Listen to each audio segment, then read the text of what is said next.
Bienvenidas y bienvenidos. Queremos agradecer especialmente a los colegios, a las niñas del Perpetuo Socorro y a los niños y niñas del León de Grey que nos acompañan hoy. Agradecemos también a la escritora y periodista Adriana Villegas Botero, a la Universidad de Manizales, a La Patria, a los investigadores y académicos que aceptaron unirse a este proyecto, a Ivonne Mendoza Niño, gerente del Centro Cultural, Víctor Jurado y Germán Arias por el apoyo técnico. El día de hoy nos acompaña Jorge Mario Ochoa Marín. Él es profesor del Departamento de Lingüística y Literatura de la Universidad de Caldas. Tiene estudios de licenciatura en Filosofía y Letras de esta misma universidad y maestría y doctorado en Literatura en la Universidad Tecnológica de Pereira. Entre sus obras ha publicado la narrativa de Andrés Caicedo, El yo en la literatura hispanoamericana del siglo XIX y el ciclo autobiográfico de Domingo Faustino Sarmiento. Y en el 2022 publicó el libro Blanca y Zaza, escritora y editora. Un aplauso para ella.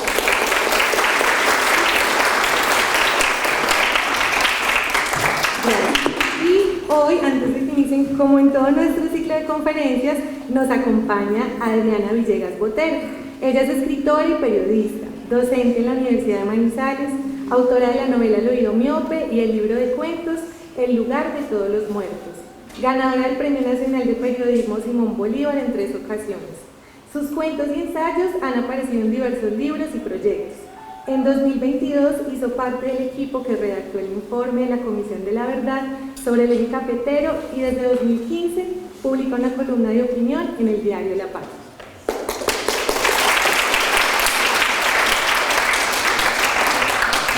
Bueno, buenas tardes y muchas gracias. Muchas gracias por aceptar esta invitación. Como dicen en la radio, los oyentes de las 8 no son los mismos de las 7, entonces de pronto el público de hoy es distinto al de hace un mes y por eso yo en primer lugar quiero preguntar si aquí hay alguien que sea descendiente de Blanca y Zaza, si hay aquí algún pariente o algo. Bueno, lo pregunto porque hace un mes nos pasó una cosa muy emocionante. Hace un mes estuvimos hablando de Agripina Montes, me habló ahora Juana de Agripina Montes y quedé con ella en la cabeza. Estuvimos hablando de Agripina Restrepo de Norris y resulta que en mitad de la charla alzaron la mano unas personas que estaban allá en las sillas rojas y resultó que eran las sobrinas nietas de Agripina Restrepo de Norris y nos complementaron de una manera muy interesante.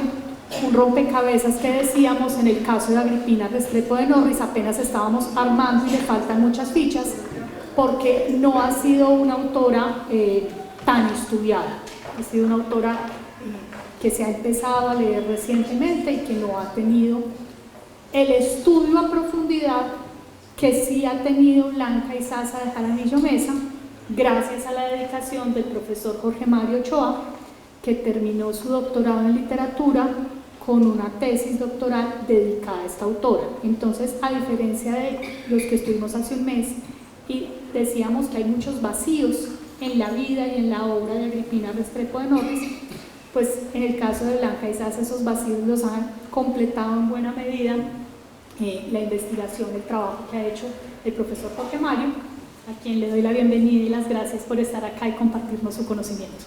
Gracias, Adriana. ¿Se oye? Sí. Bueno, yo estaba esperando que viniera Esperanza Jaramillo, que es nieta de Blanca y Zaza. Ella me había dicho que iba a venir, ella vive en Pereira, y no sé si de pronto haya tenido algún inconveniente. Hubiera sido muy importante tenerla porque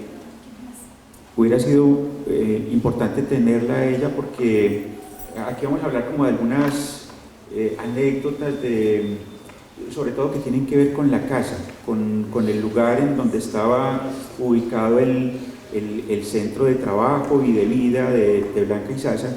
Y no sé si de pronto haya aquí personas que hayan conocido la casa, pues, que fue muy conocida aquí en Manizales, porque era como una especie de embajada cultural de la ciudad, donde venían artistas y escritores de muchos lugares. Bueno, yo quisiera empezar por dar las gracias también al Banco de la República Yo, pues dentro de los agradecimientos que di en el libro que publiqué el año pasado, olvidé dar las gracias al Banco de la República, pero tengo que reconocer aquí que buena parte de mi trabajo se hizo acá, ¿sí? Germán recordará que yo tuve una cabina por algún tiempo, pero luego, después de que entregué la cabina, no era capaz de trabajar en ese lugar por el calor que hacía, y entonces decidí trabajar en otros lugares, pero buena parte de mi trabajo lo realicé acá. Además que aquí se puede encontrar una parte muy grande de la colección de la revista Manizales, que fue como uno de los puntos más importantes de la investigación que realicé. Aquí está casi toda la colección, excepto los primeros volúmenes. Bueno, entonces quisiera empezar. Voy a tocar unos temas muy breves que yo consideré como adecuados para traerlos acá en este momento para hablar acerca de Blanca, y espero pues que nos dé tiempo para hacerlo. Y quisiera empezar, bueno, ustedes ven ahí el afiche, donde aparece la imagen de Blanca y Sasa. Ese afiche está inspirado en esta foto. Esa es una foto de Blanca y Sasa, pero no de Blanca y Sasa de Jaramillo Mesa, ¿sí? Eso pues hace parte del trabajo de investigación que yo hice, pero es como una especie de misterio que no se logra resolver todavía. Resulta que cuando uno busca a Blanca y Sasa en Google, inmediatamente le aparece esta imagen, ¿sí? Y si uno busca Blanca y Sasa de Jaramillo Mesa, también le aparece esa. Y es además como la más llamativa, porque Blanca nunca fue de ponerse este tipo de ropas. Digamos, Blanca era una señora muy, muy pudorosa, muy chapada a la antigua, muy antioqueña. Y entonces, claro, todo el mundo se deja llevar como por lo que produce esta foto, pero digamos que ahí no hay una cohesión, no hay una relación entre lo que dice la foto y lo que realmente era Blanca y Sasa. Entonces yo quisiera empezar como por tratar si no de resolver ese misterio, por lo menos de dejarlo ahí para si alguien está interesado en trabajar acerca de él. Bueno, y entonces digamos que hay que empezar por decir que Blanca y Sasa nace en Abejorral, Antioquia, en 1898. Abejorral era como una especie de avanzada de progreso hacia el sur de Antioquia. En el siglo XIX, Manizales, que era apenas una villa muy pequeña, hacía parte de Antioquia. Solamente se convierte en capital del nuevo departamento a partir de 1905. Y entonces el padre de Blanca y Sasa era juez. De allí de Abejorral salen una gran cantidad de funcionarios públicos que se van a extender por las zonas de colonización del sur de Antioquia, entre ellos Manizales, luego Santa Rosa y Pereira, y digamos que de acuerdo con esas dinámicas, la familia de Blanca y Sasa va a vivir un tiempo en Manizales, otro en Santa Rosa y otro en Pereira. Ellos se trasladan cuando Blanca tiene 5 años, por allá hacia 1903 aproximadamente. Y entonces nos encontramos con que Blanca a los 5 años entra en contacto con una ciudad que está creciendo, es decir, como con una ciudad que está entrando en la adolescencia o que se está convirtiendo en ciudad. Y entonces se da como un crecimiento paralelo entre la mujer y la ciudad. Bueno, pero quiero adelantarme hacia los primeros versos que ella publica, que son de 1914. 1914 publica en un periódico de Pereira un poema que se titula El río, que es de los poemas, es el primer poema de ella, pero es también uno de sus poemas más famosos. Es un poema escrito al estilo romántico de la época, que habla acerca de la naturaleza y que habla de un yo que está como muy vinculado con la naturaleza. Y lo que ocurre con ese río se parece mucho a lo que ella o la persona que está hablando dentro del poema está sintiendo. Ahí, digamos que el romanticismo tiene eso, ¿no? Hay como una conexión muy especial entre el ser humano y la naturaleza. Este es el poema. No sé si alcanzan a verlo desde allá, si alguien quisiera hacernos el favor de leernos el poema.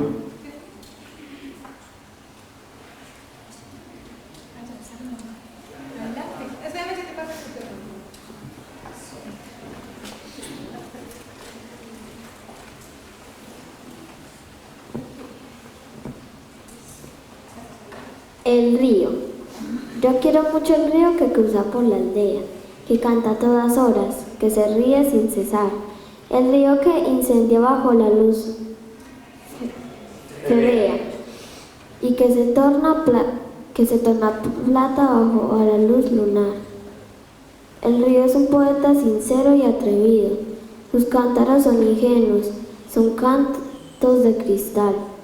El río es un enfermo de agravios y de olvido, que cuenta sus amores y al cielo tropical. Sobre el crujiente raso de su corriente pura se copian los matices galanos de frondaje. Él besa siempre loco de amor y ternura las flores que le prestan el lujo de un encaje. Él vela cuando duermen las gentes lugareñas y duerme perezoso las tardes del verano. Falsea con sus besos las atrevidas peñas y piérdese a lo lejos entre el vedor del llano. Él hace de locuras y de placer derroche, cuando en sus lindas juegan las campesinas bellas. Se siente más ufano que en la serena noche, cuando es jardín de nácar con floración de estrellas, pero ahí no termina.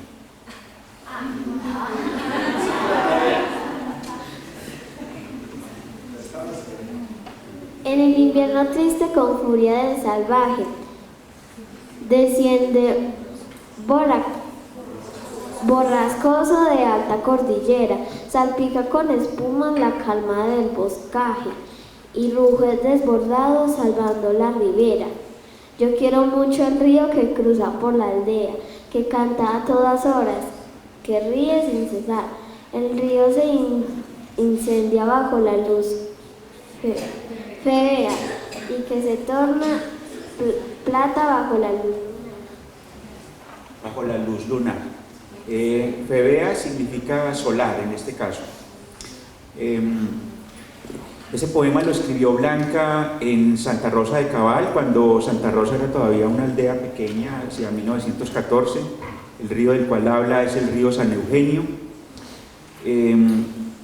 Y lo que uno encuentra en ese poema es que, digamos, la aldea parece como un lugar muy dormido, hay mucho hastío en el lugar, y el río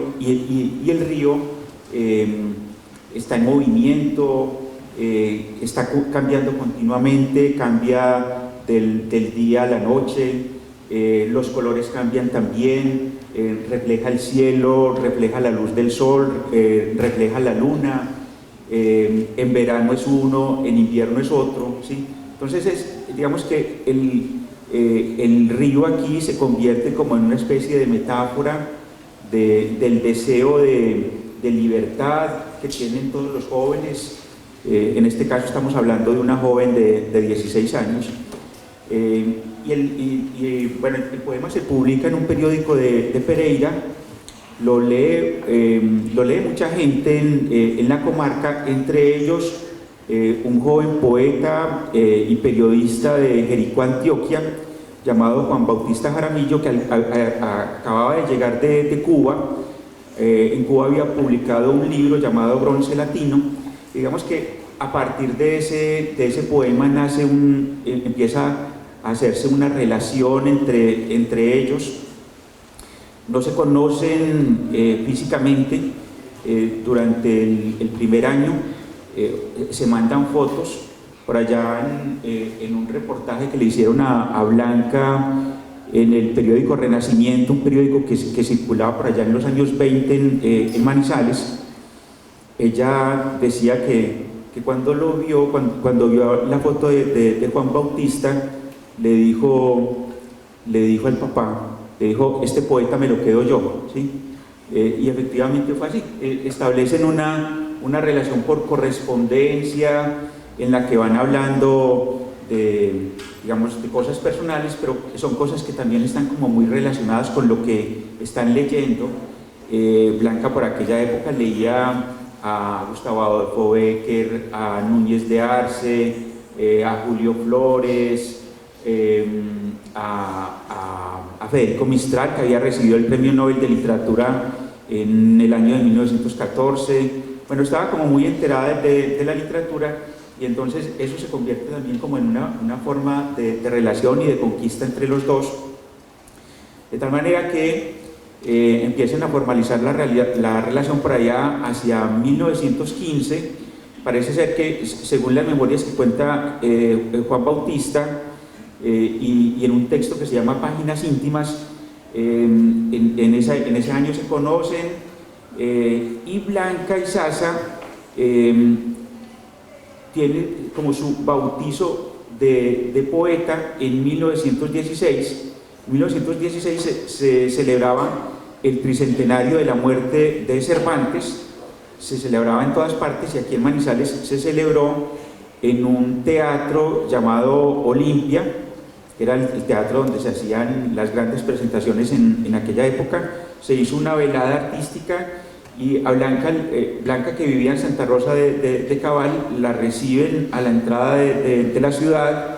Va acompañada como de las personas más importantes de la ciudad, y en el Teatro Olimpia recita sus primeros poemas que ella dice que se perdieron en los incendios de 1925.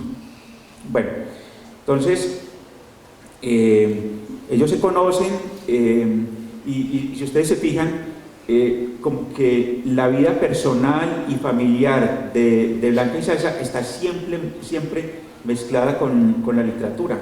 Al año siguiente de casarse, ellos se casan en 1916. Al año siguiente de casarse, en 1917, Juan Bautista Jaramillo le publica a Blanca su primer libro de versos, que se llama Selva Florida. Y se suponía que en ese momento, era muy común que las mujeres que tenían inclinaciones por la literatura, por escribir en aquella época, abandonaban la literatura en el momento del matrimonio, porque, digamos, el matrimonio siempre ha sido más duro para las mujeres, pero en aquella época era mucho más duro, porque, digamos, que las mujeres antioqueñas de aquella época se las consideraba como titanas, porque, digamos, eran encargadas de procrear, de tener unas familias muy extensas, de encargarse de todas las cosas del hogar.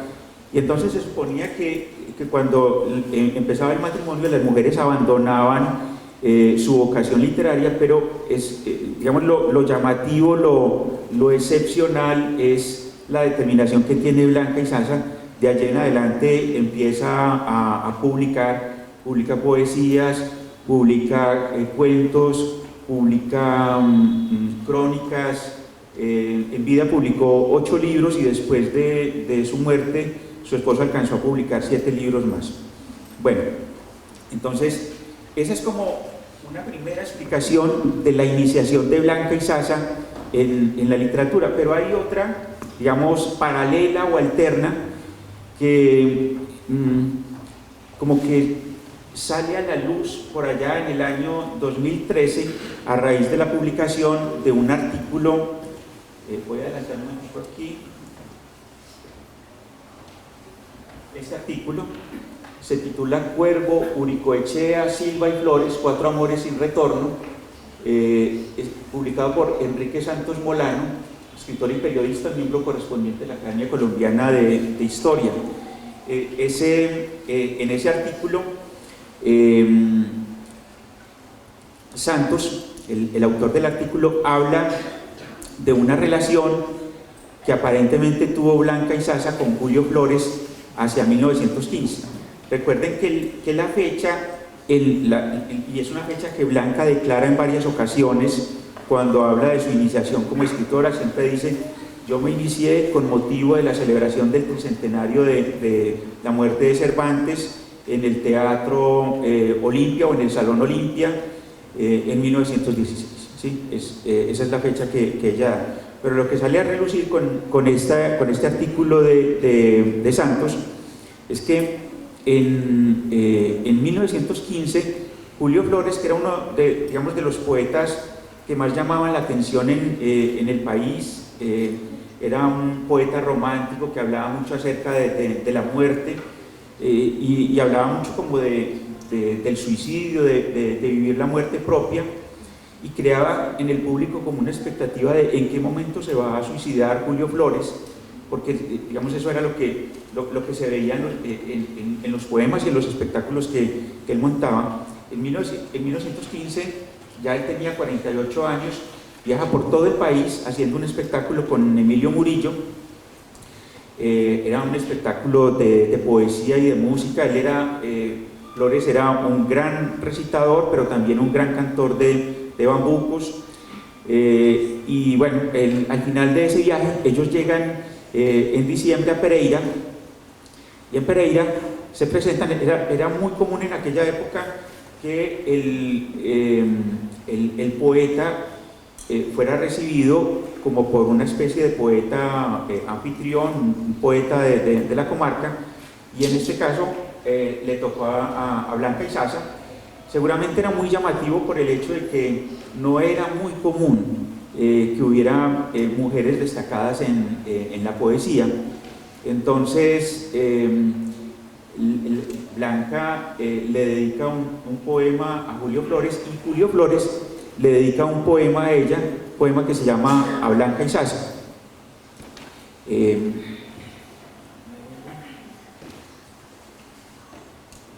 Aquí, miren,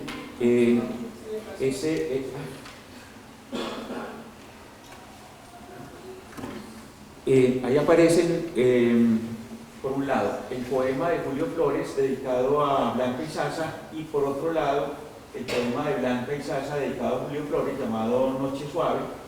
No son, en ninguno de los casos se trata, digamos, de poemas de carácter erótico o donde haya una relación de pareja. En el caso de Julio Flores le dedica un poema que habla de la alondra, que era como una figura simbólica que se utilizaba mucho para referirse a las mujeres que cantaban en aquella época. No solamente se utilizó para referirse a Blanca Izaza, sino a muchas poetisas de ese momento. Y bueno, eso es lo que dice el poema, mientras que Blanca le escribe uno de los poemas que había escrito en Santa Rosa, en donde ella parece que vivía muy aburrida, porque se trataba como de una aldea todavía muy, muy pequeña, y bueno, ella como que se entretenía leyendo sobre todo a Gustavo Adolfo Bécquer, y eso es lo que dice ella en ese poema.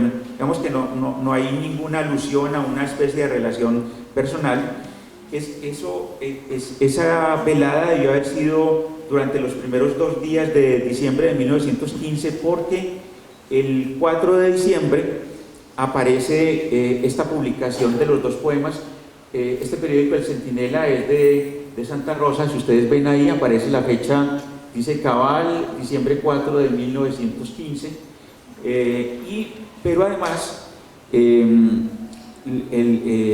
este encuentro repercute en todo el país debido a un escándalo que hace la prensa de Bogotá, especialmente un periódico llamado Gil Blas, que estuvo publicando a lo largo de todo diciembre noticias muy malintencionadas sobre lo que había pasado después de esa velada. Decían, por ejemplo, que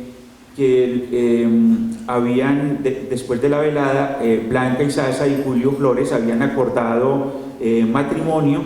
Se decía que el prometido de ella se había puesto furioso había amenazado con hacer un escándalo en la prensa, en fin, digamos que la prensa va armando una especie de novela alrededor de eso, una novela muy conveniente para vender periódicos, y digamos que debido a las dificultades de comunicación era muy difícil en aquel momento decir sí o no frente a lo que estaba ocurriendo. Bueno, el hecho es que cuando Julio Flores regresa a Bogotá a finales de diciembre, intentan preguntarle sobre lo que había pasado y él ni afirmaba ni negaba, porque a él también le convenía y le interesaba como ese tipo de escándalos, ¿sí? Es decir, le servía como para atraer mayor cantidad de público. Y entonces digamos que ahí está otra faceta, otra posibilidad de iniciación literaria de Blanca Izaza. Lo que llama la atención es que Blanca nunca mencionó este encuentro, nunca habló de él como el de su iniciación, y tampoco he logrado encontrar ni de parte de Blanca ni de parte de su esposo Juan Bautista como una especie de explicación acerca de qué fue lo que realmente sucedió allí. La noticia incluso atraviesa las fronteras, llega hasta Venezuela, y el Universal de Caracas publica la noticia. Ahí está. Bueno, es muy difícil de leer desde atrás, pero dice: el matrimonio de Julio Flores.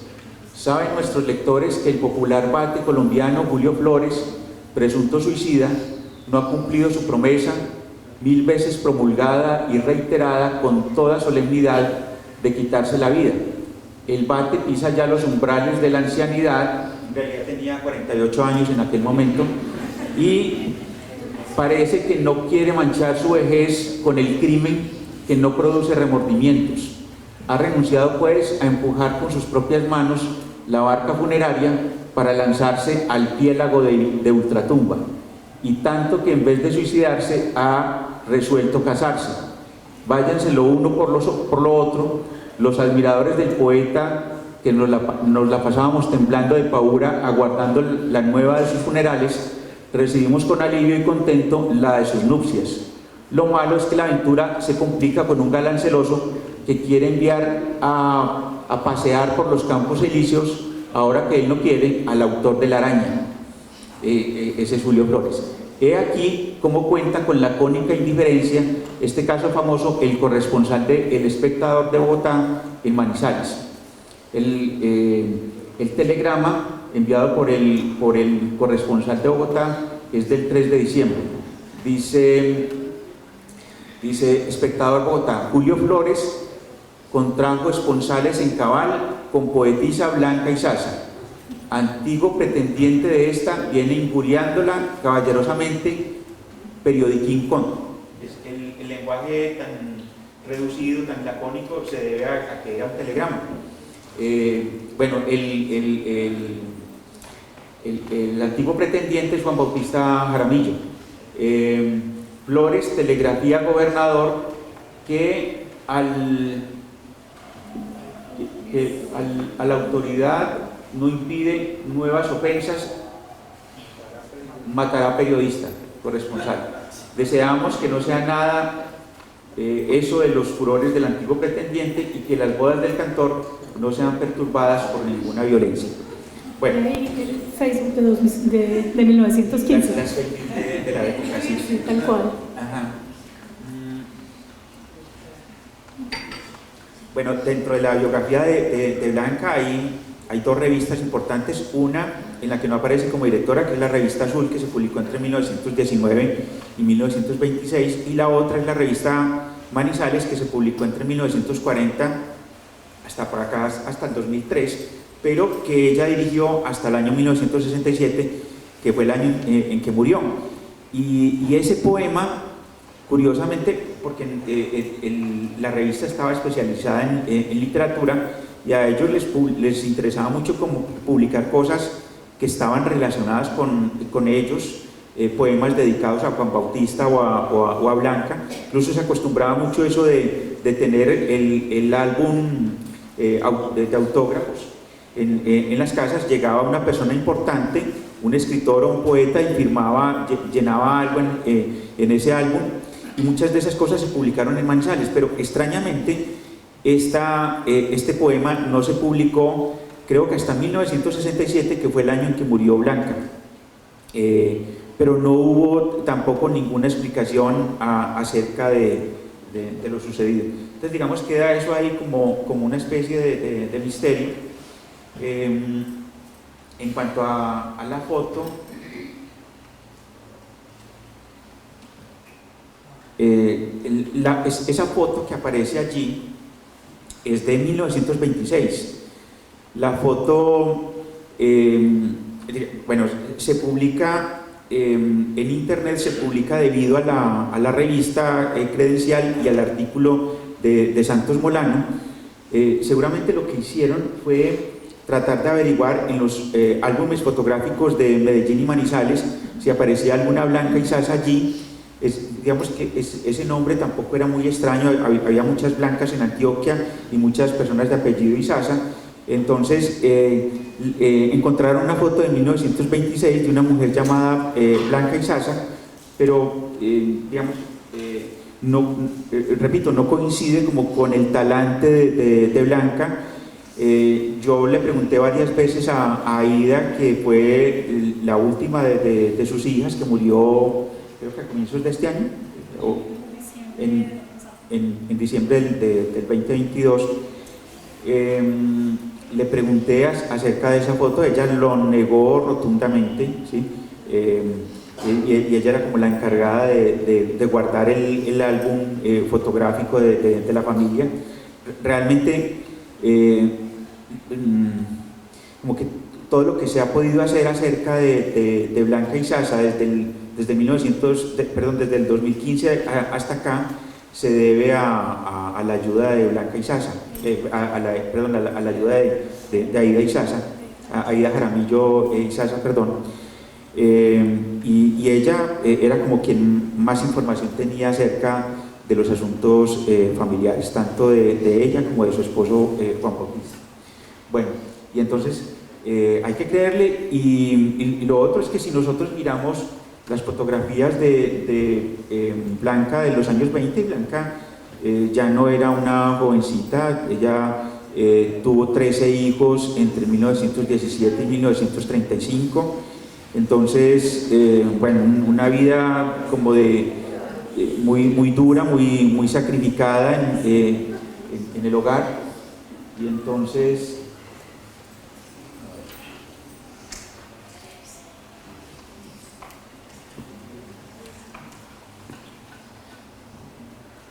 es esta. Esta es la foto de Blanca en 1923, ¿sí?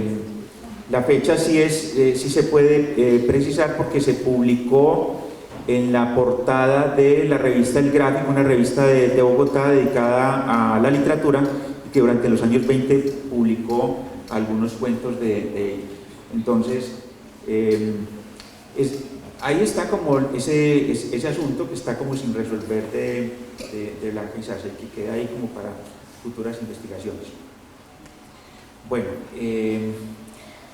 yo creo que voy a alcanzar solamente a desarrollar un tema que me parece que de pronto les puede llamar la atención a ustedes, y es el tema de la relación que tenía Blanca Izaza con el mundo de lo pequeño.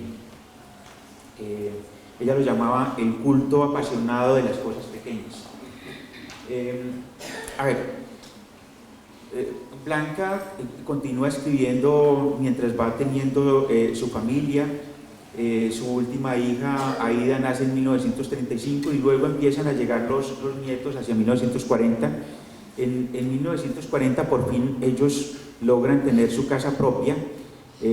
Blanca se sentía enormemente orgullosa de esa casa, porque decía que como que cada pilar y cada ladrillo había sido hecho con versos o con cosas que ella había escrito a lo largo de los 20 años anteriores. Entonces digamos que era una casa que tenía mucho que ver con su vocación, con la decisión que ella toma desde muy temprano de convertirse en escritora. Y allá esa casa se convierte también como en el nido hogareño de los nietos a partir de la década del 40. Ella empieza a dirigir una revista, pero sigue escribiendo poesía. Y la poesía, curiosamente, se va acercando cada vez más a una especie de espíritu infantil. Por aquella época empieza a escribir muchas rondas, canciones para niños, poemas escritos en versos cortos, dedicados a los nietos o dedicados a los nietos de amigos o de personas cercanas. Digamos que en esa época empieza también a aficionarse mucho a la vida del jardín, y siguiendo algo que dice un filósofo alemán llamado Otto Wollner. Él dice que cuando el adulto se acerca al jardín, como que recobra una especie de espíritu infantil, porque en el caso de los niños, cuando los niños se relacionan con las cosas del jardín, las ven como si las estuvieran viendo con lupa, como agrandadas, se fijan en detalles que generalmente los adultos no ven, ¿sí? Y eso es justamente lo que empieza a recobrar Blanca Izaza. Es decir, a medida que se va haciendo más adulta, va recobrando lo que ella llama las reservas del espíritu infantil, y empieza a contar una gran cantidad de historias, de cosas que ocurren en ese jardín. Las cuenta sobre todo en prosa, más que en poesía. Por aquella época se empiezan a publicar unas crónicas ligeras que ella escribe para la revista Manizales, que se llama Itinerarios Breves, y ella las escribe en forma de cromos o de láminas. El término cromos, para referirse a esas historietas que escribía Blanca, lo utiliza un amigo, Nicolás Duque, que fue como quien me inició a mí en la lectura de Blanca Izaza, y él lo llama cromos porque, digamos, los personajes principales de esas historias son seres pequeños que ella encuentra en el jardín. Encuentra abejas, abejorros, cucaracheros, pájaros de todo tipo, gatos, tortugas, etc. Y va contando historias de ellos, pero además hay algo bonito con esas historias, y es que ella se convierte como en una especie de portavoz de esos seres. Es decir, ella le presta la voz a esos seres para que sean escuchados, para que la gente sienta solidaridad por ellos. Hay unos cuantos de esos itinerarios que sirven como de ejemplo. Hay uno que se llama Carta al Ministro de Salud. En esa carta que ella le envía al Ministro de Salud, le pide protección a los gatos, a los gatos domésticos y a los gatos callejeros, porque había gente mala en aquella época que estaba utilizando un veneno. El veneno lo vendían con apariencia de confite, de dulce, y con eso envenenaban a los gatos en Manizales. Y entonces ella inmediatamente le pide ayuda al Ministro de Salud para que haga algo para controlar la venta de este veneno, que se vendía libremente en cualquier lugar, en estos sitios de abastos o farmacias. Entonces él escribe otro que se llama El Memorial de los Canarios.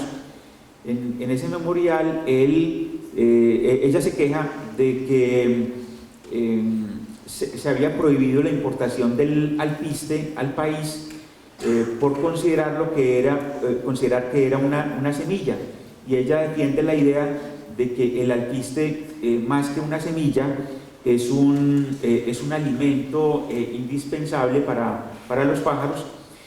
Hay otro en el que habla acerca de un sauce que están a punto de derrumbar en la avenida Santander, y entonces ella habla en primera persona como si fuera el sauce el que estuviera quejándose de lo que está ocurriendo, es decir, como de la idea de que él estaba, el sauce estaba allí antes de que hubiera venido toda esta moda de urbanizar. Bueno, y entonces esas son las características que tienen esos textos que ella escribe en aquella época. Son inspirados en parte por la lectura de San Francisco de Asís. San Francisco de Asís es un santo como muy moderno, que ha tenido como muy buena acogida dentro de los escritores y los poetas, por ese amor que él transmite hacia la naturaleza, hacia las cosas pequeñas. Ella escribe por allá en los años 50 un texto que se llama Loa del Poverello, que era el nombre que le daban a San Francisco de Asís. Quiero leerles una parte porque me parece que ahí está condensado el espíritu de lo que es lo mejor de la prosa de Blanca Izaza.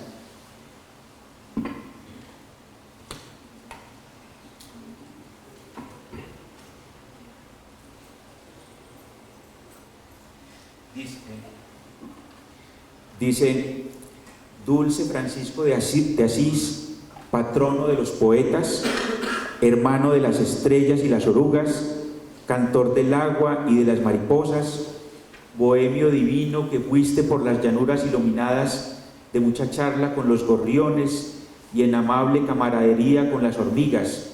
Más que hace 4 siglos, el mundo de hoy necesita de tu presencia nazarena. Y luego habla de la gracia que tenía San Francisco de Asís de ver a Dios en el ala charolada de los escarabajos y en el plumón de fuego de los volcanes, de amarlo a través del corazón de los lirios y de la perspectiva áurea de las constelaciones, en los berilos oscuros de los ojos del lobo serenado por el prodigio de tu palabra y en la tela de la araña. Bueno, ese es uno de los inspiradores de Blanca Izaza. El otro es un cronista de la época que fue muy amigo de los Jaramillo Izaza, por allá en los años 15. Empezó a publicar casi al mismo tiempo que Blanca Izaza, que es Luis Tejada. A Luis Tejada lo llamaban el filósofo de lo pequeño, porque tenía una capacidad y una gracia especial como para ver cosas que pasaban desapercibidas en el mundo cotidiano, sobre todo en el mundo de la ciudad, y cautivaba mucho por ello. Luis Tejada fue tan importante para Blanca Izaza que como directora de la revista ella empezó a publicar las crónicas. Tejada murió muy temprano, en 1924, pero dejó muchas crónicas escritas y en la revista Manizales se publicaban todo el tiempo, a tal punto que cuando Blanca muere en 1967 todavía se seguían publicando las crónicas de Luis Tejada. Y digamos que otro aspecto importante que tiene que ver con eso, con esa capacidad de ver en las cosas pequeñas y de darles vida, seguramente tiene que ver con algo que ella decía que era característico de las mujeres. Mientras que los hombres, decía ella, los hombres tienden a ver lo más pomposo, lo más llamativo. Las mujeres tienden a ver los silencios, los matices, las cosas que pasan desapercibidas. Esa era la percepción que ella tenía de las mujeres escritoras en aquella época. Bueno, yo creo que ya podemos pasar a la ronda de las preguntas. Yo quisiera agregar, pues como acá hay incluso chicos, ¿ustedes saben dónde es la clínica de la Presentación? Sí, o la Iglesia de Cristo Rey. La casa de la que está hablando el profesor Jorge Mario, la casa donde vivió Blanca Izaza, era, supongamos que venimos del batallón hacia el centro, vemos la clínica de la Presentación, y media cuadrita más hacia acá quedaba esa casa que tumbaron hace no mucho, hace pocos años, a todo el frente de la avenida de las Araucarias, de la casa de la avenida que da a Cristo Rey, y ahí construyeron un edificio que hoy tiene, no sé, 10 pisos, en fin, pero esa casa la tumbaron hace muy poco. De Blanca Izaza, digamos, dentro de este ciclo que hemos programado con el Banco de Mujeres Escritoras, Nicolás Duque habla de Blanca Izaza como la mujer múltiple, como una mujer múltiple. Y es muy bonito ese calificativo porque Blanca fue poeta, fue cuentista, publicó un volumen de cuentos que son los cuentos de la montaña, y esos cuentos los empezó a publicar en prensa muy temprano, por allá en los años 20, pero además fue editora.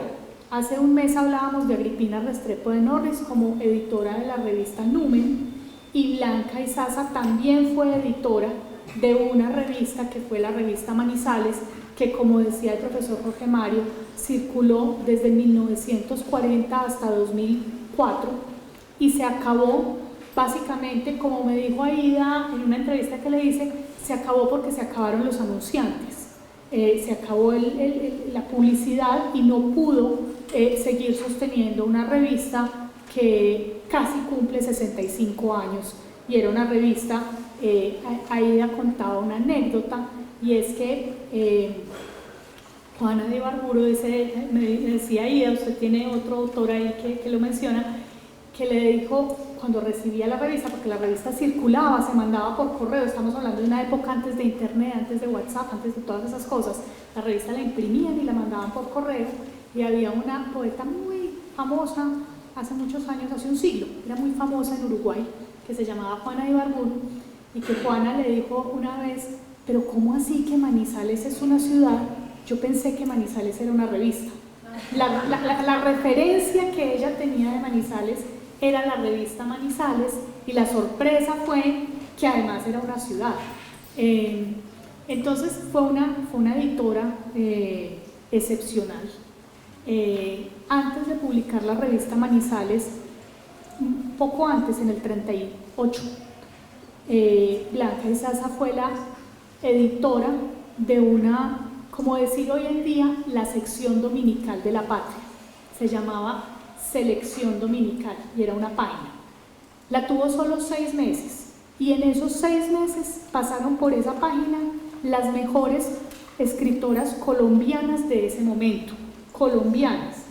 Tenía una capacidad de relacionamiento, de conseguir los textos y de saber a quién había que publicar, que evidencia, sí, una capacidad, como una visión muy nacional y muy estar actualizada de las lecturas, porque claro, decir uno hoy en 2023 tales y tales eran importantes, listo, pues ya uno con el tiempo sabe, pero en ese momento ella ya tenía esa capacidad de saber esta o aquella son escritoras, algunas incluso jovencitas, y ella tenía la capacidad de saber cómo a esta hay que publicar, esta es muy importante. Eso da cuenta como de una visión editora que no es lo mismo que la visión para ser poeta o escritora. Esa capacidad de curaduría también fue muy importante en ella. Bueno, profe, muchas gracias, y entonces ahora sí abrimos a preguntas, comentarios, todo lo que quieran aportar también. Gracias. ¿Tiene preguntas?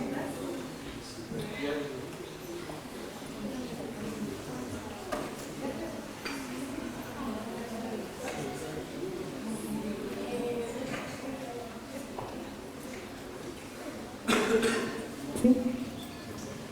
Mi pregunta es, ¿que ella en qué se inspiró o en qué pensaba para empezar a publicar todo lo que escribía?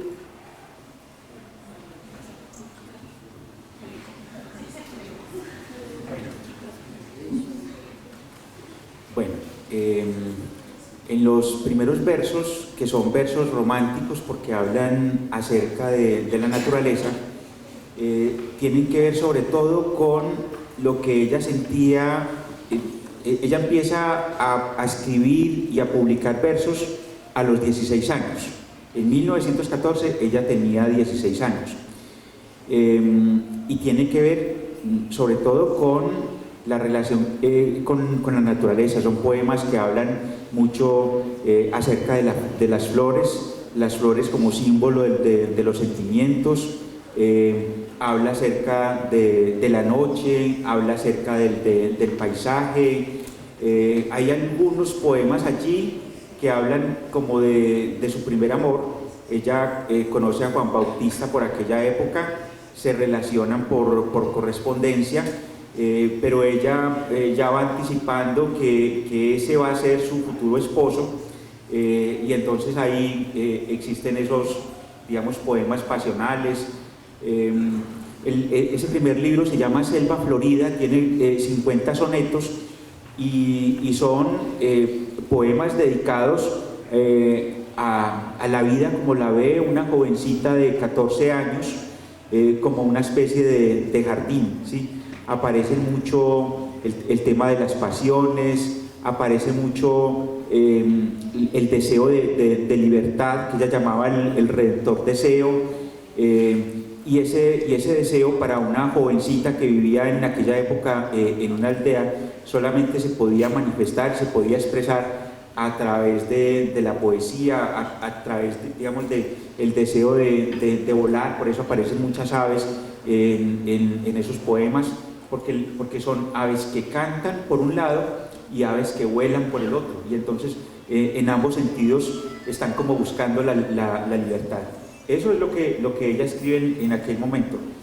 Luego, el siguiente libro, que se llama Cuentos de la Montaña, ya ella es una señora. Ese libro se publica en 1926 y ya ella tiene 28 años, ya ha tenido hijos, y lo que habla, de lo que habla sobre todo es de la llegada del progreso a la ciudad de Manizales. Eso es una cosa como que le preocupa mucho a ella. Hay un cuento, por ejemplo, que se llama El Regreso, que es la historia de un soldado que se tuvo que ir lejos del pueblo por cuestiones de la guerra. Se tiene que ir lejos, y en el momento en el que ya le dan la licencia, que debe regresar al pueblo, en el pueblo viven su mamá y la novia con la que espera casarse. Él va y compra el boleto del tren. El tren es como una especie de monstruo que simboliza el progreso dentro de estos cuentos. Y entonces él compra el boleto y se viene caminando por la carrilera, pensando en la madre y en la novia y en que los va a ver pronto, y queda como absorto, y pasa en ese momento el tren y lo destroza. Son además cuentos muy trágicos, muy crueles, los que ella escribe en aquella época, y entonces el tren destruye como todos esos sueños, y destruye además la familia. En varios de los cuentos que aparecen allí aparece ese tema, es la familia que corre peligro debido a la llegada del progreso y a la llegada de la modernidad. Y así, entonces digamos que de acuerdo a cómo va avanzando en la vida, van apareciendo temas de inspiración distintos. Ya en los años 40, en los años 40 ya empieza a escribir rondas y cancioncillas para los nietos. Ya en esa época tienen nietos, y es decir, escribe esos poemas como si les estuviera haciendo joyitas artesanales a las personas cercanas y a las personas que más quiere. Y entonces va entregando esos poemas.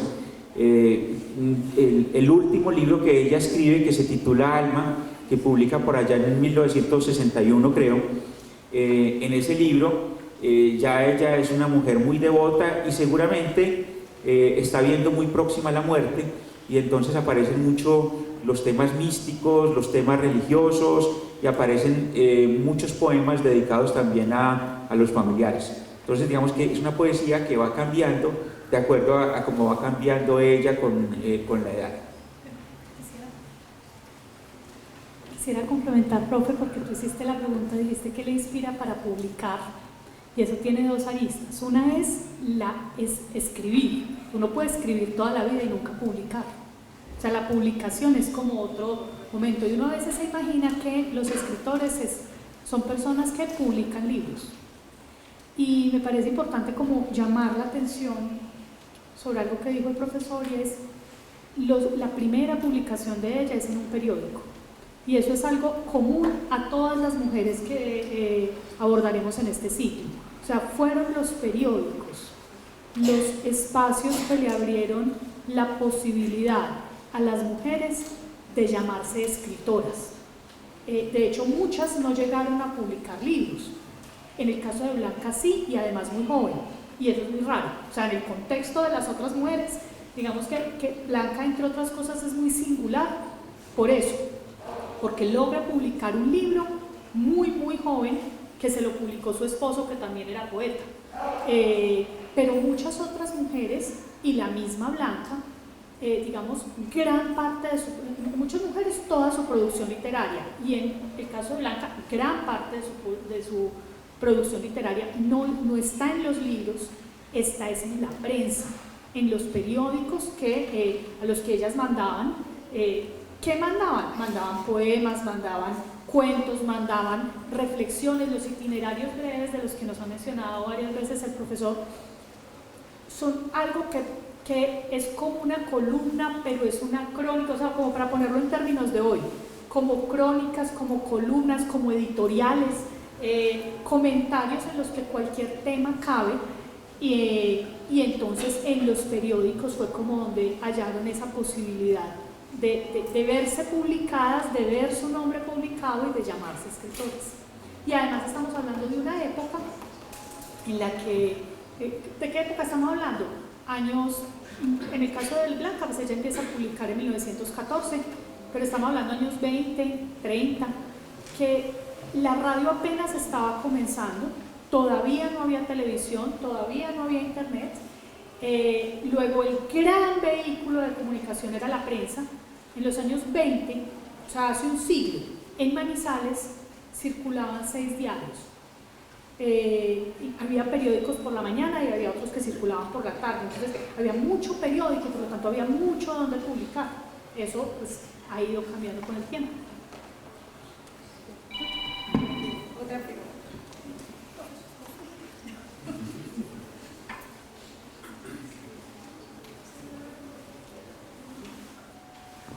Mi pregunta es si un hijo de ella sigue escribiendo o haciendo poemas.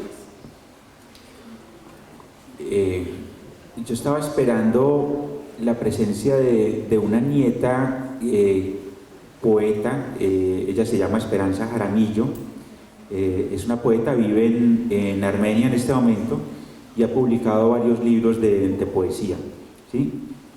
Incluso dentro de en el libro que yo publiqué, que se llama Blanca Izaza, escritora y editora, 1898-1967, en este libro puse un poema de Esperanza Jaramillo, porque Esperanza vivió de niña en esa casa, que era una casa que mantenía llena de gente, de visitantes de todo tipo, grandes, pequeños.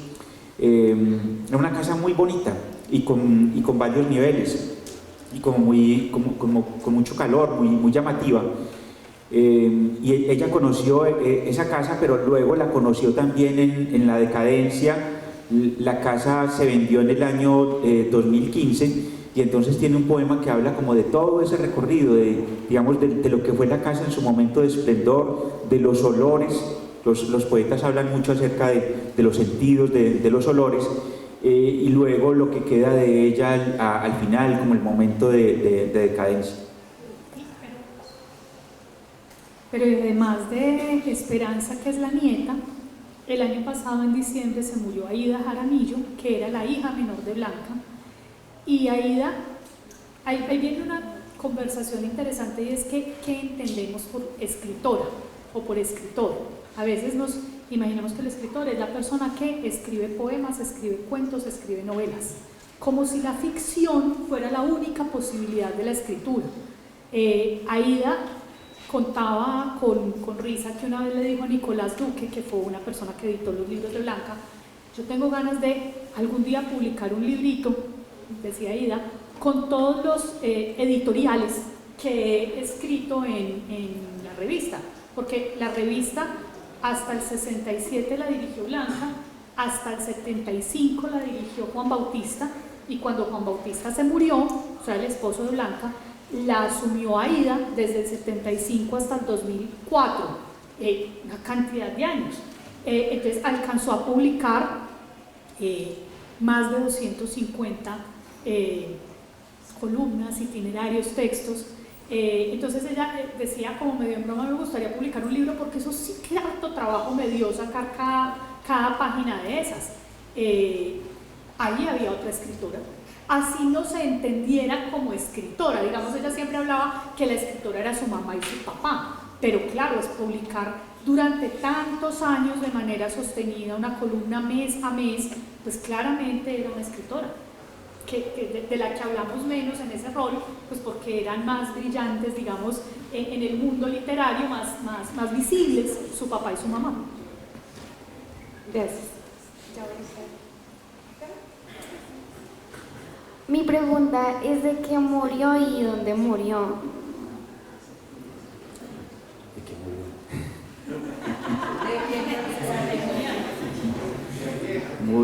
Murió de 69 años en su casa.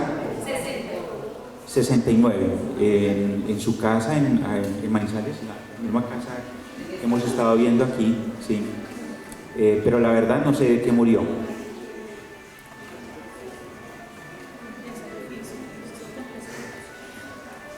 Por aquí tenemos otra pregunta.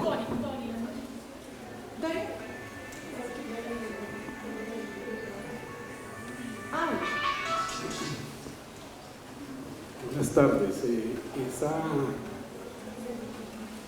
Quisiera saber las influencias que tiene la escritora, sabiendo que pues usted ha dicho primero que se remite mucho a Gustavo Adolfo Bécquer, pero esas influencias de esa tendencia ante la ampulosidad de los poetas románticos, entendiendo que pues ella, el poeta Bécquer ya es un poema postromántico y de pronto ya tiene una tendencia hacia un nuevo romanticismo, como hacia la intimidad. ¿Sí me entiende? Entonces, ¿de dónde sale eso? Yo creo que se nota mucho en los poemas de Blanca, pero ¿cuáles otros autores influencian esa tendencia? Bueno, digamos que hay una época ampulosa que corresponde al primer libro que ella escribe, y ella se lo atribuye sobre todo a Núñez de Arce. Y parece ser que ella no se siente muy a gusto con la poesía que publicó en aquella época, lo dice en declaraciones posteriores, no le gusta ese tipo de poesía porque hay demasiado ruido en ella. Y ella va buscando como una especie de tono más adecuado a lo que quiere expresar. Y es un tipo de poesía en donde uno ve que hay un encuentro entre la búsqueda romántica, digamos, la necesidad de conectarse continuamente con la naturaleza, el uso de las flores como símbolos, la conexión entre el yo y el paisaje. Encuentra uno eso, pero encuentra también elementos modernistas en el sentido de que parece como una especie de, ¿cómo llamarlo?, de realidad artificiosa. Cuando ella escribe su poesía más madura, que es la poesía que escribe a partir de Claridad, un libro que publicó en 1945, en esa poesía ella ve el mundo como si fuera una especie de taller de costura, porque ella trabajaba la costura en la casa, hacía como tejidos y bordados y ese tipo de cosas, y entonces cuando se asoma por la ventana, lo que ella hace es que le transmite al paisaje eso que ella hace en el taller. Y cuando por ejemplo habla de Dios, ese Dios parece también como un artesano que se levanta en la mañana desde temprano a hacer cosas, pero trabaja el mundo como lo trabaja una costurera en su taller, ¿sí? Entonces combina mucho la observación del paisaje, la preocupación constante por la naturaleza, pero lo combina también con la introducción de esos elementos que uno podría llamar artificiosos y que caracterizan al modernismo. ¿sí? Pues yo diría que es una poesía que se va acomodando continuamente a las necesidades expresivas de ella, ¿sí? Yo quisiera dar un ejemplo pequeño de esto que estoy diciendo, porque me parece que es como de las cosas más bonitas de la poesía de ella.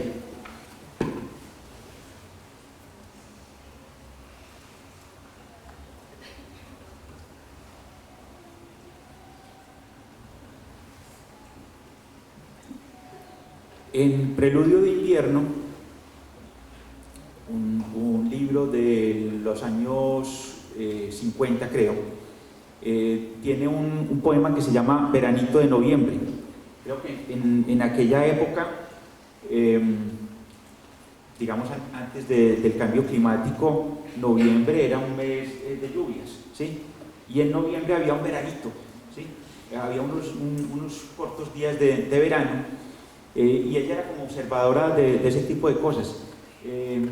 Yo le había dejado a Beatriz un texto que se llama Las chicharras de mayo, y ella se fijaba como en ese tipo de cosas, es decir, mayo era el mes en donde salían las chicharras, ya adultas, no se sabía de dónde venían, la gente jugaba con ellas, hacía crueldades con las chicharras, y ella hace un escrito muy bonito acerca de ellas y como llamando la atención de la gente. Pero en este, miren cómo describe la naturaleza. El verano está cortando los trajes para las rosas con las tijeras del aire y el metro azul de la aurora. Fíjense que parece como si la naturaleza fuera una especie de costurero. Busca percales fiesteros para vestir las hortensias y plisa en satines albos la falda de las gardenias. Pone a bordar las abejas en el bastidor del día con lentejuelas de azúcar y canutillos de brisa. Enhebra las mariposas, la aguja en sedas solares para coser chaquetillas, adalias y tulipanes. Monta el taller de costura al amparo de los pinos y mide velos de novia con la escuadra de los lirios. Y en otro nos pinta a Dios haciendo la labor en el mundo como si fuera un taller. Concibe a Dios como un ser que le da color al mundo y dice que pinta los lirios y enciende los luceros y hace de los cocuyos farolitos en vuelo, que levanta en los mares polvaredas de argento y apacienta las nubes cual si fueran corderos, que da las libélulas los columpios del viento y les corta vestidos de fiesta a los cerezos, ¿sí? Esa es entonces la poesía de Blanca. Me parece a mí la poesía más madura de ella. La pregunta es para ambos, para el profesor Jorge Mario y para Adrián. Ustedes nos han mostrado una faceta de una mujer, una escritora altamente sensible, preocupada por asuntos no solamente estéticos, sino éticos, sociales. Y con esta pregunta quisiera convocar no solamente el conocimiento de la vida y obra que ustedes tienen de Blanca, sino también convocar a su imaginación y su capacidad especulativa, asumiendo que Blanca Izaza estuviera viva, en que hubiera concentrado ella su atención sobre qué estaría escribiendo, teniendo en cuenta que este es un mundo bien convulso y que también estamos presentando muchas revoluciones de mucho tipo, entre ellas una revolución tecnológica que de algún modo despersonaliza lo humano. Bueno, yo pensaría que Blanca no hubiera querido vivir en esta época, en primer lugar. Ella hablaba fíjense que ese libro, Claridad, que digo yo que es, digamos, el libro más maduro de ella como poeta, es un libro que se publica en 1945, justo el año en el que termina la Segunda Guerra Mundial, ¿sí? Y ella hablaba de esa época como una era atómica, desastrosa. Entonces, digamos que ella tiene la característica de que, por un lado, canta como una sociedad que está naciendo, que la recuerda muy bien, en el libro de Lejano Ayer ella hace como el recuerdo de cómo era la Manizales que ella conoció de niña, en la época en que llegó el fonógrafo, cuando llegó la electricidad, cuando fueron llegando los cables, el tren, los primeros teatros. Bueno, y entonces recuerda esa ciudad como, digamos, como algo que ella vio crecer delante de sus ojos, ¿sí? Y trata como de rescatar esa maravilla, ¿sí?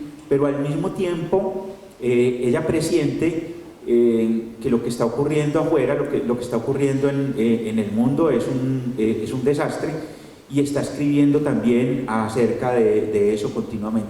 Entonces digamos que desde esa época ya ella sembraba alarmas de la capacidad destructiva del ser humano. Pues como tú nos propones, es un juego, ¿cierto? Blanca hoy tendría 125 años. Cuando Manizales cumplió 75 años, el Consejo Municipal abrió un concurso para que participara gente que escribiera historia de Manizales. Era una ciudad de 75 años, en 1924, y ganó el padre Favo, que era un padre agustino recoleto que vivía acá. Y resulta que en un capítulo de esa historia de Manizales del padre Favo, el capítulo se llama Las Tres Gracias, y él escribe sobre Agripina Montes del Valle, Hugo Jaramillo Gaitán y Blanca Izaza. Y es hasta divertido leerlo porque se supone que las está exaltando, pero son dos líneas de exaltación y una de regaño, o sea, es como dando palos, ¿cierto? Y entonces lo que dice de Blanca es más o menos que, pues palabras más, palabras menos, como que debería alabar más a Dios, como que le falta como compromiso en su escritura para exaltar a Dios. La ve, parece ser muy mundana. Y el profesor nos ha contado pues todo el tiempo que era una persona súper devota, súper creyente, en fin, pero digamos que un poco lo que se esperaba de las mujeres era primero que escribieran poesía y segundo que la poesía fuera mística. Y es curioso que con el paso del tiempo la poesía de Blanca sí se fue volviendo más mística, más religiosa. Al principio no, y al final sí. Me cuesta hacer el ejercicio de imaginación porque es que en mi cabeza yo veo a Ida Jaramillo, que se murió en diciembre, como la continuación de Blanca, o sea, como el hilo conductor. Y Aida era una persona muy mística. De hecho, yo le pregunté, yo tuve la oportunidad de hablar con ella. Estamos cumpliendo 3 años de que empezamos el confinamiento, o sea, en estos días estamos cumpliendo 3 años del encierro, y una semana antes de ese encierro yo tuve la oportunidad de entrevistarla y le dije, ¿tú qué estás leyendo? Y me decía, Anthony de Melo y cosas místicas. Ella estaba dedicada a ese tipo de lecturas. Entonces, pues uno podría especular muchas cosas, pero una variable es que si hubiera seguido envejeciendo, estaríamos ante una poeta dedicada a la vida mística. Ahora, hay hoy en día un creciente interés por la literatura que reconoce que el hombre no es el hombre y la mujer, el ser humano, no es el único ser vivo de la naturaleza, y que es un ser, digamos, que comparte el espacio con otros, con animales y plantas. Y hoy en día se habla mucho de eso, se escribe mucho sobre eso.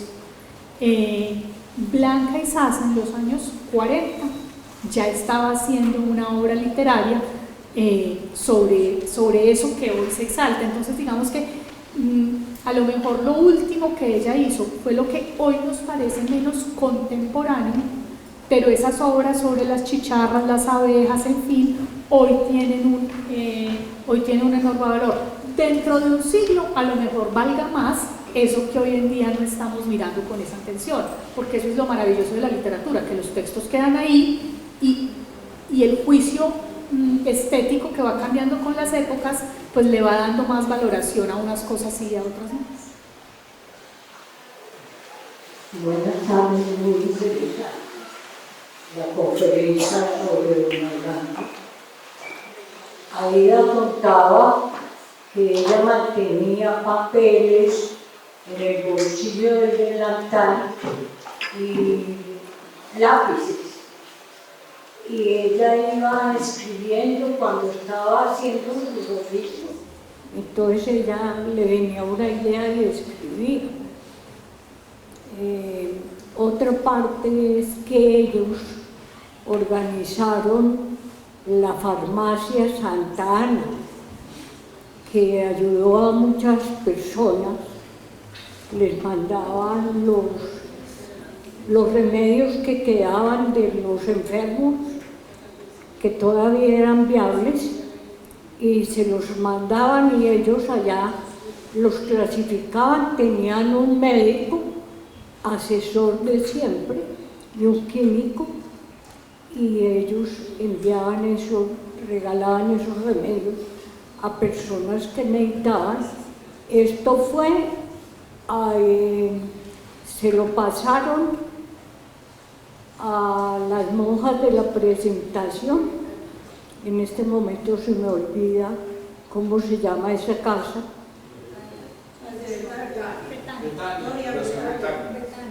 Betania. A mí me gusta como que se contara también cosas familiares, porque se ha presentado a Blanca como una gran poeta, pero las cosas familiares han sido así, y creo que también hay que presentar esa parte humana. Allá en esa casa, como lo decía doña Adriana,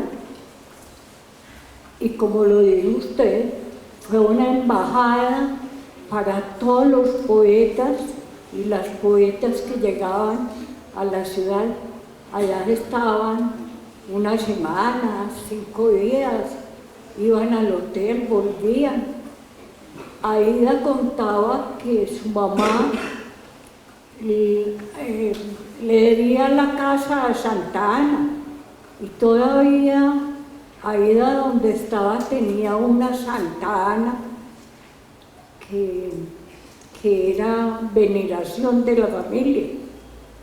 Las hijas de ella, algunas comenzaron a trabajar en el año 35. Blanquita comenzó a trabajar en el año 35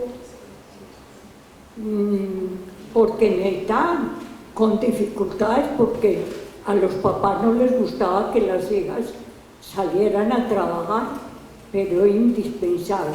Muchísimas gracias. Se me olvida una cosa. A ellos los premiaron y les dieron unas coronas como poetas insignes, y llegaron allá los dueños de lo ajeno, los amarraron y se robaron estas coronas que les habían dado y las medallas. Muchas gracias. A usted, Doria, muchas gracias.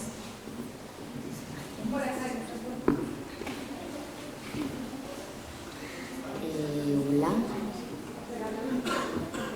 mi nombre es Emilia y mi pregunta es que si el CONAVES Blanca Izaza llegó a copiar o a escribir una novela.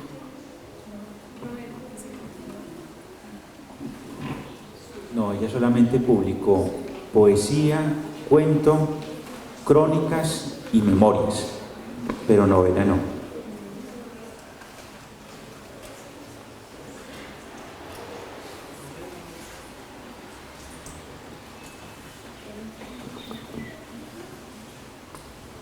Mi pregunta es que ¿cuál fue el motivo que hizo que Blanca se apasionara por la escritura? Bueno, esa pregunta es complicada. Hay una generación de escritoras en aquella época muy grande.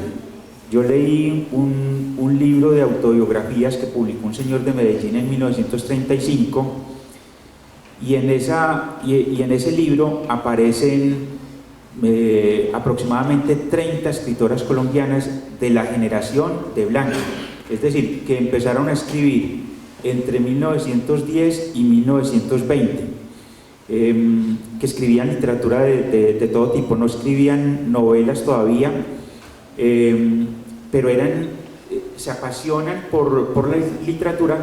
Seguramente en eso tiene que ver el hecho de que en Latinoamérica surgieron poetas muy buenas, sobre todo en el cono sur, Delmira Agustini, Gabriela Mistral, Alfonsina Storni, Juana de Ibarború, y entonces se pusieron de moda en todo el continente. Esa pudo haber sido una razón. La otra es que el modernismo era un movimiento que invitaba mucho a la sensualidad, al descubrimiento de los sentidos, y entonces surge una poesía muy sensual en aquella época. Había también una gran pasión por la literatura romántica. Era un tipo de literatura en la que los lectores o se invitaba a los lectores a que encontraran a Dios en la naturaleza, ya no solamente en la iglesia, no solamente en los misales, sino que se pudiera encontrar en todo, y a las lectoras de aquella época les agradaba mucho esa invitación. Es un momento especial por cuanto se pasa, o hay una generación que pasa de ser lectora a ser escritora, a publicar, aprovechando el hecho de que hay tanto periódico y tanta revista. Entonces es un momento especial. Yo creo que lo importante en la historia de Blanca es que eso no se queda únicamente como en una especie de pasión juvenil, sino que continúa a lo largo de toda la vida contra todo, ¿sí?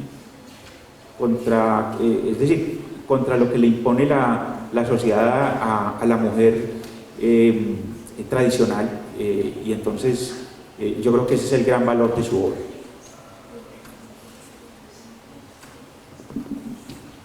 Hola, mi nombre es Sofía.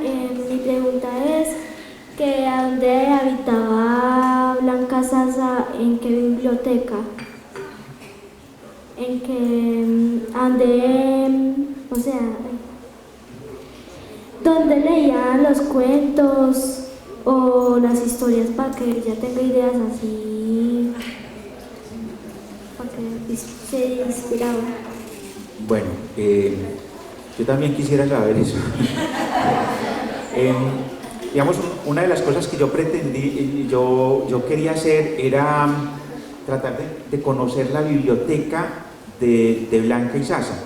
Lamentablemente, la biblioteca de Blanca y Juan Bautista, cuando fue donada a la Universidad de Caldas, no se conservó aparte, como una colección aparte, sino que se integró a la biblioteca, y entonces esos libros se perdieron ahí como en esa marea. Entonces, digamos que no es posible que nosotros podamos saber, sería interesante como hacer esa pesquisa, mirar si ellos hacían anotaciones en los libros, bueno, y qué era exactamente lo que ellos leían, pero esa parte se pierde. Pero esa pregunta que tú haces es súper importante, porque explica por qué Blanca escribía y otras mujeres no pudieron, y es que en la casa de Blanca sí había biblioteca. Es decir, Blanca se casó con un poeta, Juan Bautista Jaramillo, y Aída decía que recordaba siempre por las noches a sus papás con un bombillito leyendo, que era muy común que se leyera en voz alta, que se leyera, por ejemplo, a la hora de comer o a la hora de almorzar, alguien leía, y que en su casa siempre había libros, muchos libros y muy variados. Eso, que hoy puede parecer como normal, resulta que era excepcional. En Manizales hubo una editorial que era la editorial Cervantes y la editorial de Arturo Zapata, pues, que empezó a publicar libros más o menos también hacia los años 20, pero antes Quien quisiera publicar un libro tenía que ir hasta Bogotá, no había acceso acá, y los libros era difícil acceder a ellos. Y en la casa de Blanca siempre hubo libros. Entonces varias de las preguntas que han hecho las amigas de por qué escribió, qué le inspiró, pues es muy importante ese detalle, y es que en su casa había biblioteca. Vamos a ir con las dos últimas preguntas para cerrar. Bueno, yo quería preguntarles sobre la relación de la familia Jaramillo y Sasa con el poeta Porfirio Barba Jacob. Se ha dicho mucho, incluso se ha dicho que don Juan B. Jaramillo fue quien sostuvo al poeta durante varios años, y que la primera publicación que se hizo de los poemas de Barba Jacob se hizo en la revista Manizales. ¿Ustedes qué saben de eso? Bueno, Juan Bautista conoció a Porfirio Barba Jacob cuando todavía no se llamaba Porfirio Barba Jacob, se llamaba Ricardo Arenales. Se conocieron en Cuba. Cuando Juan Bautista publicó su primer libro, lo publicó allá, llamado Bronce Latino, creo que es un libro de 100 sonetos, y Barba Jacob fue quien revisó los poemas, es decir, algunos de los poemas que había escrito Juan Bautista, él los desechó y le dijo: esto se publica, esto no se publica. Cuando Juan Bautista regresa a Colombia, Porfirio se queda por allá, y él se viene con unos poemas de Porfirio y los publica en distintas revistas, obviamente firmados con el nombre de Ricardo Arenales, que era el nombre que tenían en ese momento. Luego, en 1927, cuando Porfirio Barba Jacob estaba en Perú y fue deportado de Perú, o tuvo que salir huyendo de allá porque el dictador que él protegía desde la prensa fue derrocado, entonces él tiene que salir huyendo. El primer lugar a donde llega Porfirio Barba Jacob cuando entra a Colombia es a Manizales. Él alcanza a estar acá unos 2 meses aproximadamente. Y sí, se publicó el libro se llama Canción de la Vida Profunda de Porfirio Barba Jacob, pero fue publicado sin permiso del poeta. En ese momento Porfirio estaba muy enfermo de tuberculosis en México, y él, cuando se da cuenta que el libro fue publicado en la imprenta departamental, él le escribe a Luis López de Mesa, que era ministro de gobierno en esa época, o de educación, no sé, le escribe muy ofendido porque se hizo una publicación pirata de él aquí en Manizales, ¿sí? Y ya luego, bueno, pero la relación personal se mantuvo muy bien hasta el final. Finalmente, Porfirio Barba Jacob le perdonó ese error a Juan Bautista, y lo nombra un poco como el encargado de hacer la edición corregida de sus poemas. Barba Jacob era muy celoso con eso, pues como una coma, un punto, una palabra por otra, y en las últimas cartas que le envía a Juan Bautista, le envía las correcciones de los distintos poemas y cómo se deben publicar, ¿sí? Y ya luego, después de que muere, Juan Bautista escribe un libro acerca de él, que es como el primer libro que sirve de referente para escribir la biografía de Porfirio Barba Jacob. Una versión de esa historia dura hacia Juan Bautista es la que cuenta Fernando Vallejo en El Mensajero. Fernando Vallejo escribió la biografía, pues, de Porfirio Barba Jacob, y en esa biografía pues no sale bien librado Juan Bautista Jaramillo, por eso que acaba de contar el profesor de un libro, pues, que se publicó sin autorización.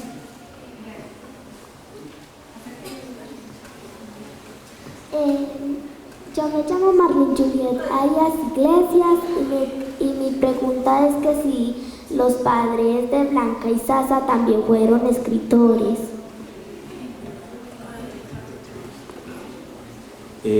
No. Bueno, la madre de Blanca Izaza era una señora del hogar, trabajadora de la casa. El padre era juez, ¿sí? Y por esas razones estuvo por acá. Blanca Izaza cuenta que ella empezó a escribir cuentos por el papá, porque el papá llegaba cansado a la casa y le pedía a ella, que era la hija mayor, que le escribiera las sentencias con su letra. Pues las niñas de aquella época las hacían escribir con letra muy bonita, y entonces ella lo que hacía era que escribía las sentencias, y todos esos casos eran muy trágicos, eran crímenes pasionales. Y entonces, digamos que mientras que ella escribía una poesía que hablaba como de cosas bonitas, sentimentales, los cuentos eran como el lado trágico, el lado cruel. Y ella dice que eso ocurrió, digamos, muy temprano en su vida, y que eso le quedó como en su inconsciente, y luego cuando empezó a escribir cuentos, todas sus historias tenían como ese carácter trágico, ¿sí? Es probable que haya habido una biblioteca en la casa de Blanca Izaza, pero digamos, esas son cosas que a nosotros se nos pierden también.